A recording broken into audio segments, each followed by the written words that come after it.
What is good, 7th graders? We have some G5 examples to look at. So our first link here, it says pick a card at random. What is the probability of getting an 8? We're doing our want over total, which is our simple probability. What we want is 8. There's one of those out of how many cards? 3. So our probability is 1/3. Good. A city has 15 radio stations, including 3 oldie stations. What is the probability that randomly choosing a radio station in this city is an oldie station? So want over total. What we want is the oldies, which is 3 out of a total of 15 radio stations. Reduce that fraction, turns into 1/5. So the probability of oldies is 1/5. Okay, now I could change that into a decimal. I could also change it into a percent. All of those forms would be correct. I can enter my answer any one of those ways. All right, we have a 6-sided die. What is the probability of getting a 1?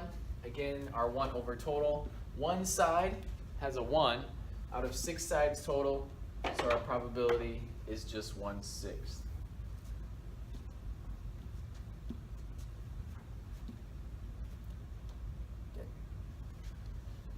Okay, simple probability. What is the probability of getting a tails if we flip a fair coin? A fair coin means it's a normal coin with heads and tails.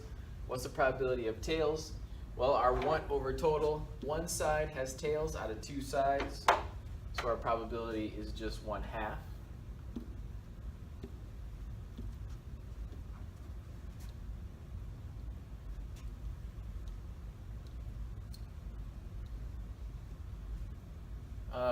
What is the probability you select an apple? There are 4 apples out of 9 pieces of fruit, so our probability would be 4/9.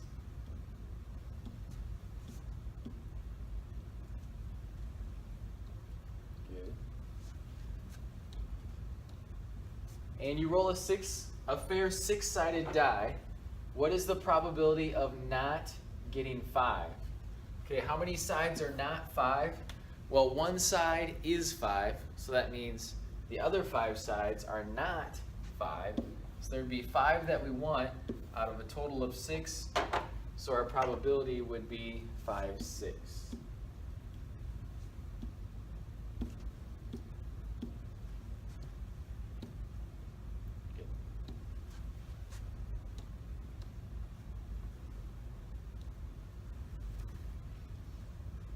All right, experimental probability. Tiny's Tattoo Parlor sold 389 tattoos this month. 43 of those tattoos were arm tattoos. Based on this data, what is a reasonable estimate of the probability that the next customer does not get an arm tattoo? Okay, so want over total. Said 43 of those were arm tattoos, so we want to know how many do not get arm tattoos.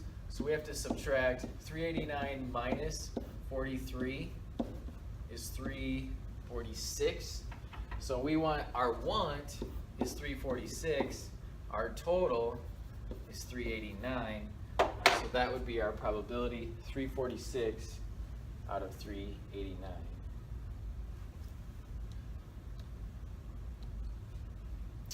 Okay, Todd is training for a marathon. The following histogram summarizes the number of kilometers that he ran each day. Based on the data, what is a reasonable estimate of the probability that Todd runs more than 15 kilometers tomorrow? Okay, so this is 2, 2, 3, 3, and 5. Okay, the number of days he did that. So that's a total, we add all these together, that's a total of 13 days. What we want is those 5, which is 15 kilometers or more. So our probability would be 5 out of 13. Our want over our total.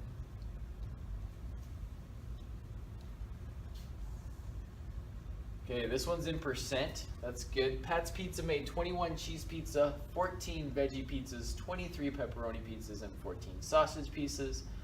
We want to know the probability that the next pizza made is not cheese. Okay, it is not cheese. Well, there was 21 cheese out of, if we add all these together,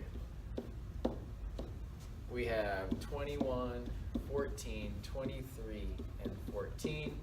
Add all those together, we get 72. So 72 pizzas, and 21 of those are cheese. So that means we need to subtract 21 to figure out how many are not cheese. So we subtract, that means 51 are not cheese. So our want over our total is 51, not cheese, out of our total 72. Okay, we need to change that to a decimal to get the percentage. So grab a calculator and divide those. 51 divided by 72 is 0.708. And then it's 3 repeating. Okay, so we need 2 decimal places. So what does the 8 do to the 0? It makes it round up to a 1. So 0.71, move the decimal twice, is 71%. So it'd be that.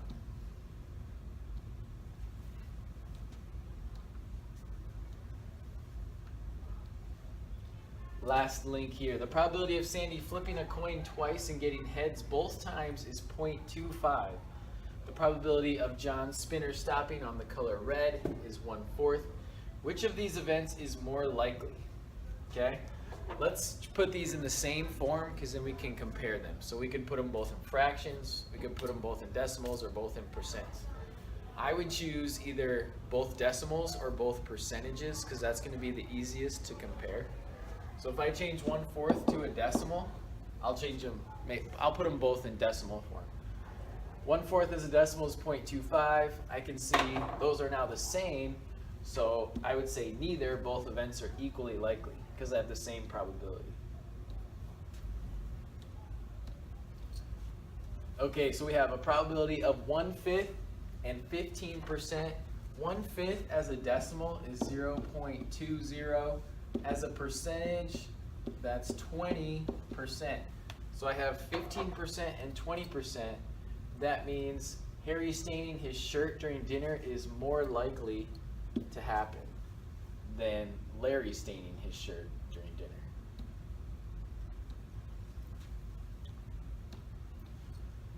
Okay, put the following events in order from least to most likely. So again, let's put them in the same form.